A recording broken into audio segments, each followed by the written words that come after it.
So I'm Kayla Joyce, Mason Joyce's mom, and we had heard about WinShape camps through church services and talking to other families and kids who have been in the past. We really wanted Mason to go, especially because we'd seen a lot of changes in his life, being more interested in God, and something about him just seemed like a light bulb went off that he wanted to do more through Jesus and talk about God and have more to do with that with friends. And so we thought this would be a great opportunity for him to be able to expand on that. So that was one of the main purposes that we chose WinShape for Mason to attend.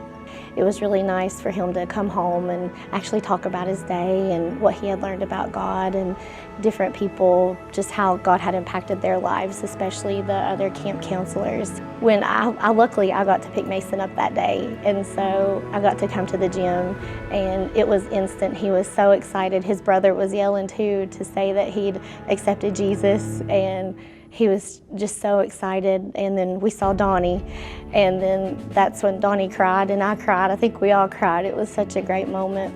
And so when he went to camp, I think that it just helps so much to hear other people's stories and to see all of the other people and how God has impacted their lives.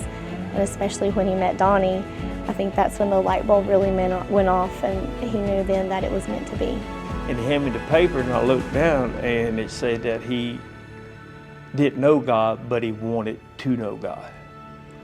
Well, that just scared me to death. I'm thinking, okay, Mason, you don't know God? He said, no, but I always wanted to.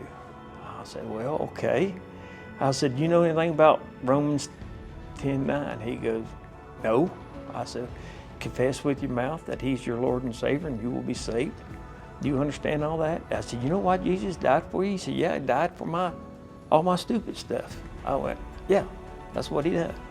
I said, he died for my stupid stuff. And I said, I'm still doing stupid stuff. And I said, let's go back to Romans 10:9. Do you understand that? He said, yeah, I understand it. I want him to be my Lord and Savior. I said, okay. Angels are in heaven rejoicing because you've been saved. I said, it's kind of like a sheep. I said, the church always told us he'd leave the 99 to get that one.